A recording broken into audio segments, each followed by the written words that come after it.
નમસ્તે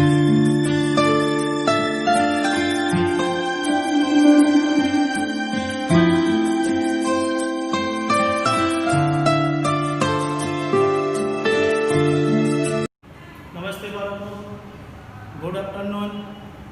આપણે ધોરણ 7માં ગણિત એમાં બીજો ભાગ આપણે આવ્યા છીએ, સ્વાધ્યાય 6.4. એમાં એક્ઝામ્પલ નંબર 1. નીચે પ્રમાણેની બાજુઓ ધરાવતો ત્રિકોણ શક્ય છે. અહીંયા 3 દાખલા આપેલા છે.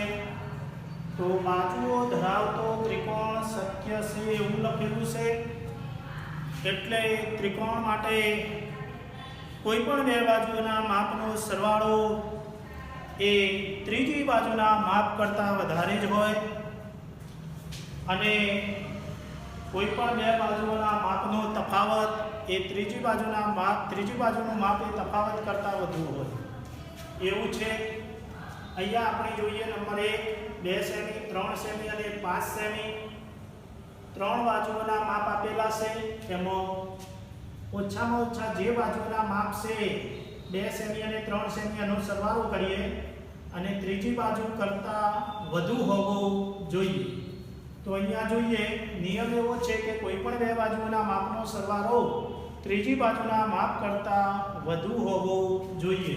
તો 2 સેમી વત્તા 3 સેમી બરાબર 3 2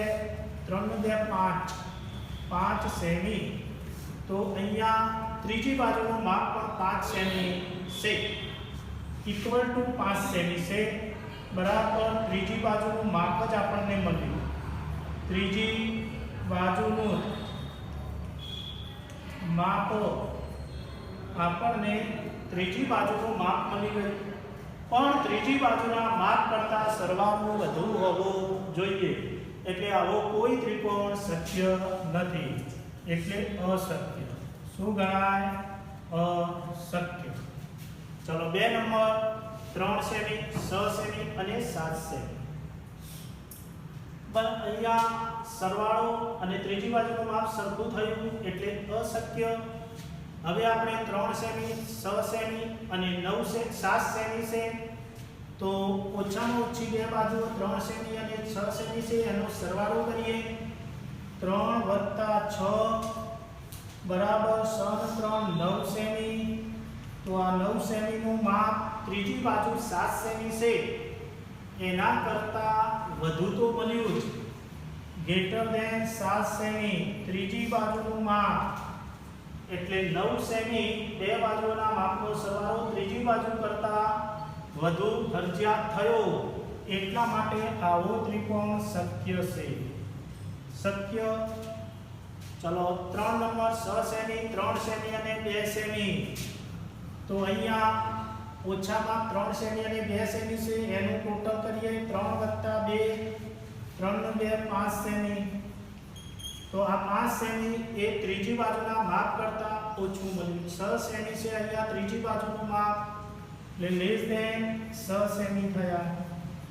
ત્રીજીનું બાજુનું માપ વધી જાય છે બંને બાજુના સરવાળા કરતાં, એટલે આ પણ ત્રિકોણ અશક્ય.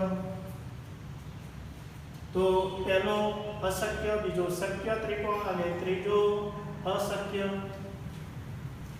આમાં નિયમ એવો છે કે બે બાજુના માપનો સરવાળો ત્રીજી બાજુના માપ કરતાં વધારે હોવો જોઈએ અને બે બાજુઓનું માપનો તફાવત એ ત્રીજી બાજુનું માપ એના કરતાં વધુ હોવું જોઈએ. Example number 6. એક ત્રિકોણની બે બાજુઓની લંબાઈ આપેલી છે 12 સેમી અને 15 સેમી છે. ત્રીજી બાજુની લંબાઈ કયા બે માપની વચ્ચે આવવી જોઈએ? તો અહીંયા સૌપ્રથમ સરવાળાનો અને બાદબાકીનો નિયમ. ત્રિકોણની કોઈ પણ બે બાજુના માપનો સરવાળો એ ત્રીજી બાજુના માપ કરતાં વધુ હોય તો અહીંયા સૌપ્રથમ ત્રિકોણની બે બાજુના માપનો સરવાળો કરીએ. તો 12 સેમી વત્તા 15 સેમી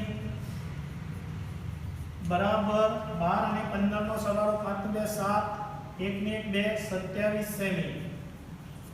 અને આ 27 સેમી માપ ત્રીજી બાજુનું માપ 27 કરતા ઓછું હોય, લેસ ધેન ત્રીજી બાજુનું માપ. હવે તફાવત જોઈએ. 15 માંથી 12 માંથી 15 જાય તો -3, પણ -3 કદી બાજુનું માપ ન હોઈ શકે, ઋણ ધન જ હોઈ શકે. એટલે 15 સેમી માંથી આપણે 12 સેમી બાદ કરીએ તો બરાબર 3 સેમી. તો આ 3 સેમી ત્રીજી બાજુના માપ કરતા વધુ હોવું જોઈએ, 3 કરતા, એટલે ત્રીજી બાજુનું માપ. તો અહીંયા હવે કયા બે માપની વચ્ચે આપવી જોઈએ? તો 3 સેમી અને 27 સેમીની વચ્ચે આપવું જોઈએ માપ. ત્રીજી બાજુની લંબાઈ, ત્રીજી બાજુની લંબાઈ 3 સેમીથી 27 સેમીની વચ્ચે. ત્રીજી બાજુની લંબાઈ 3 સેમીથી 27 સેમીની વચ્ચે આપવી જોઈએ, ચલો હવે આપણે અગત્યના બે દાખલા લઈ લીધા. આપણે હવે સ્વાધ્યાય 6.5 માં જઈએ. એમાં પહેલો દાખલો, ત્રિકોણ PQR માં ખૂણો P કાટખૂણો છે. જો PQ બરાબર 10 સેમી અને PR બરાબર 24 સેમી હોય તો QR શોધો. પહેલા ત્રિકોણ PQR દોરવાનો છે, પણ ખૂણો P કાટખૂણો છે.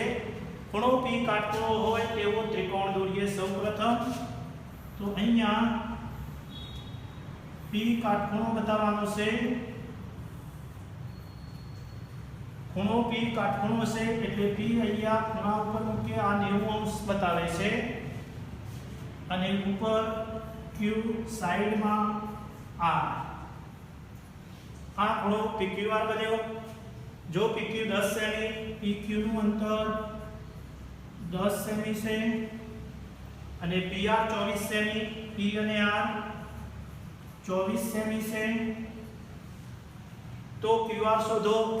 તો કાટખૂણાના નિયમ ઉપરથી QR નો સ્ક્વેર, પાયથાગોરસના નિયમ પ્રમાણે QR નો સ્ક્વેર બરાબર PQ નો સ્ક્વેર પ્લસ PR નો સ્ક્વેર બરાબર PQ નો સ્ક્વેર. PQ કેટલું છે? 10 નો વર્ગ પ્લસ PR નો સ્ક્વેર, PR 24 નો સ્ક્વેર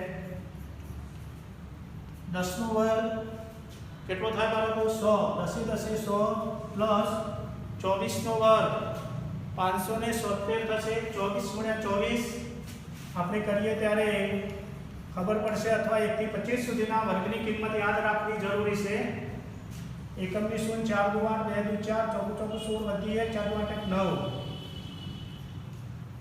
576 100 + 570 બરાબર 670 બને. હવે અહીંયા આપણે QR સ્ક્વેર બરાબર 670 આપેલા છે.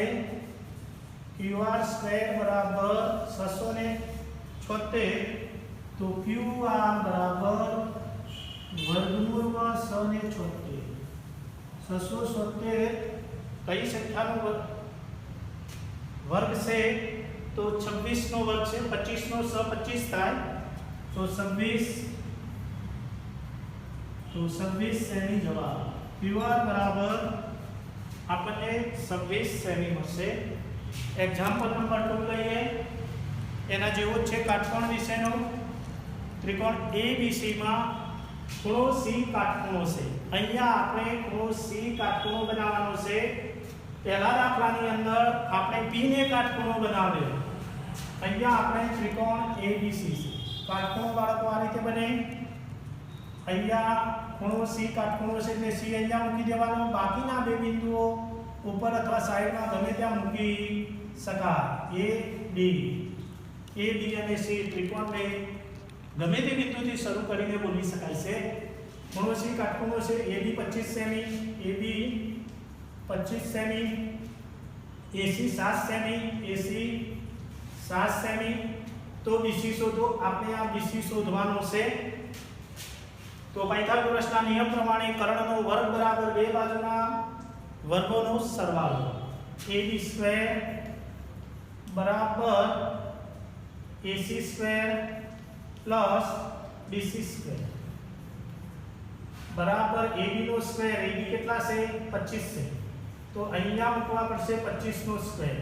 AC સ્ક્વેર, AC નું કેટલું માપ છે? 7 સેમી છે, તો 7 નો સ્ક્વેર પ્લસ BC નો સ્ક્વેર। BC આપણે શોધવાના છે, તો BC નો સ્ક્વેર। 25 નો વર્ગ કેટલો થાય બાળકો? 25 નો વર્ગ 625 બને। એક નિયમ હતો કે એકમનો અંક 5 હોય તેવી સંખ્યાનો ડાયરેક્ટ આપણે વર્ગ કરી શકીએ। 5 5 25, 2 માં 1 ઉમેરો 3 3 દુ 6, 625। 7 નો વર્ગ 49 પ્લસ BC નો સ્ક્વેર। ધેરફોર BC સ્ક્વેર બરાબર BC સ્ક્વેર ત્યાં રાખ્યા 49 ને હું ડાબી બાજુ લાવું તો માઈનસ થઈ જશે। 625 માઈનસ 49, 625 માંથી આપણે 49 બાદ કરીએ। 625 માંથી 49 ને બાદ કરીએ, 10 को લઈએ 1, 15 માં 9, 10 નું 5 15 એટલે 6, 1 માં 4 ના જાય, અહીંયા 5 મળશે, 11, 11 માં 4, 7 ને 4 11, 576 મળે છે। 576 મળે। BC નો સ્ક્વેર બરાબર 576। ધેરફોર BC બરાબર વર્ગમૂળ 576। 576 નું વર્ગમૂળ કેટલું થાય? 25 નો 625 થયો, તો 24 નો 576 થાય, તો 24 અને સેમીમાં માપ છે તો 24 સેમી, એટલે BC નું માપ 24 સેમી મળે। એક્ઝામ્પલ નંબર 3 જોઈએ। એ પણ કાટકોણ વિશેનો જ છે, થોડા ફેરફારો કરવાના છે, ખૂણો બદલવાનો છે, કયો કાટખૂણો છે એ રીતે। હવે સમજ શક્તિ માટેનો દાખલો। 15 મીટર લાંબી નિસરણીને એક નિસરણી છે દિવાલ સાથે ટેકવતા, દિવાલ સાથે ટેકવી એટલે નિસરણી આમ ત્રાસી રહેશે। 15 મીટર લાંબી એ આ નિસરણી છે, આ નિસરણી છે। નિસરણી 15 મીટર લાંબી નિસરણીને દિવાલ સાથે ટેકવતા, અહીંયા આપણને આ દિવાલ આપેલી છે, દિવાલ સાથે ઊભી કરી નીચે જમીન હશે, આ જમીન છે, આ દિવાલ છે બાળકો, દિવાલ 15 મીટર લાંબી, આ 15 મીટર લાંબી છે, માપ લખી દઉં છું 15 મીટર। નિસરણીને દિવાલ સાથે ટેકવતા, આ દિવાલ સાથે ટેકવી, તે જમીનથી 12 મીટર ઊંચી, આ જમીનથી 12 મીટર ઊંચી બારી સુધી, અહીંયા બારી મૂકેલી છે, ત્યાં જમીનથી 12 મીટર ઊંચી બારી પાસે, જમીનથી 12 મીટર ઊંચી, આ 12 મીટર અંતર છે, 12 મીટર ઊંચી બારી સુધી પહોંચે છે। નિસરણીના જમીન પરના, નિસરણીના જમીન પરના છેડાનું દિવાલથી અંતર શોધો। આ દિવાલ છે એટલે આપણા આ જમીનનું આ બિંદુ, આ નિસરણીનું છેડો અને અહીંયા દિવાલ સાથેનું અંતર એ શોધો। જમીનને આપણે એ તરીકે અહીંયા અંતર ધારવાનું છે। આને આપણે નામ આપવા હોય તો પણ આપી શકાય, A, B અને C। અહીંયા B કાટખૂણો બન્યો છે, AC નો સ્ક્વેર, કાટકોણના નિયમ પ્રમાણે AC સ્ક્વેર બરાબર AB square plus BC square. ચલો અંદર જોઈએ કિંમતો આપણે મૂકીએ। AC કેટલા છે? 15 મીટર, 15 નો સ્ક્વેર। AB નો વર્ગ કેટલો છે? 12 મીટર એટલે 12 નો સ્ક્વેર પ્લસ BC નો સ્ક્વેર। BC તરીકે આપણને A આપેલા છે, જમીન પરના છેડાનું દિવાલથી અંતર A શોધો, એટલે આ A આપ્યો છે, તો BC એટલે A, તો A નો સ્ક્વેર થશે, કારણ કે અહીંયા BC નો વર્ગ છે તો BC ના A ધારેલા છે, તો A નો સ્ક્વેર। 15 નો સ્ક્વેર એટલે 225 થશે, બરાબર 12 નો વર્ગ એટલે 44 થશે, વત્તા A સ્ક્વેર। તો ધેરફોર A સ્ક્વેર બરાબર 225 માઈનસ 144। 225 માંથી આપણે 144 બાદ કરીએ, 81। કેટલા મળ્યા a સ્ક્વેર બરાબર 81 તો a બરાબર વર્ગમૂળ 81 તો 81 કોનું વર્ગમૂળ 9 થાય તો 9 મીટર પેલા બંનેમાં મીટરમાં હતા તો અહીંયા આવશે જવાબ 9 મીટર તો આમ આપશે જમીન પરના છેડાનું દિવાલથી અંતર એ શોધો જમીન પરના છેડાનું નિસરણીના દિવાલથી અંતર 9 મીટર ચલો એક્ઝામ્પલ જોઈએ 7 જોઈ લઈએ છેલ્લું લાસ્ટ જેની બાજુની લંબાઈ 40 સેમી અને વિકર્ણની લંબાઈ 41 સેમી હોય તેવા લંબચોરસની પરિમિતિ શોધો આપણે લંબચોરસના બધા પાયથાગોરસના પ્રમેય પ્રમાણેના દાખલા છે કે સૂત્ર કાટકોણનું લાગુ પડે જેની બાજુની લંબાઈ 40 સેમી એક આપણે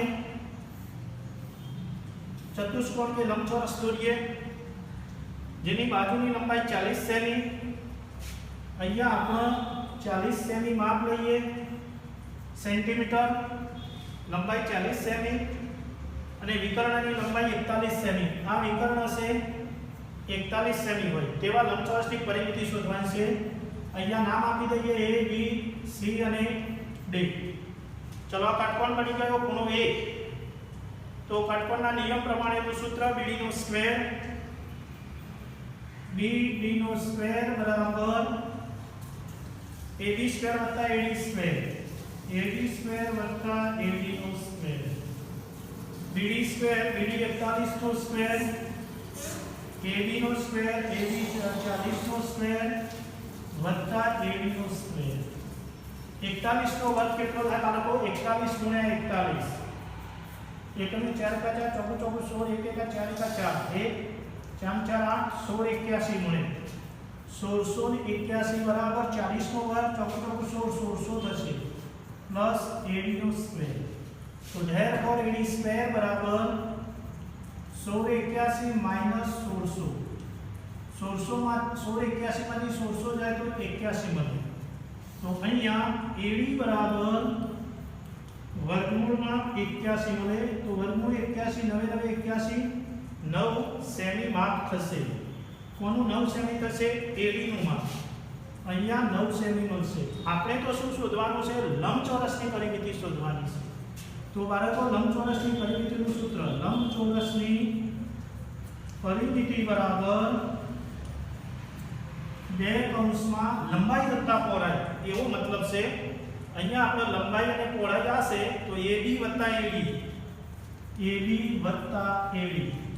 AD લંબાઈ છે અને પહોળાઈ AD છે બરાબર 2 કૌંસમાં AB એટલે 40 સેમી વત્તા AD એટલે આપણને 9 મળ્યા છે 9 સેમી તો બરાબર 2 કૌંસમાં 40 49 બંનેનો ગુણાકાર કરીએ 9 * 18 બધી 1 4 8 9 98 સેમી થશે આ લંબચોરસની પરિમિતિ બાળકો મળી ગઈ તો આ પ્રમાણે અન્ય દાખલા પણ જો કોઈ બાકી હોય તો એ આ પદ્ધતિથી કાટકોણના નિયમ ઉપરથી ગણવાના રહેશે આ પ્રકરણ અહીંયા પૂર્ણ થાય છે બાળકો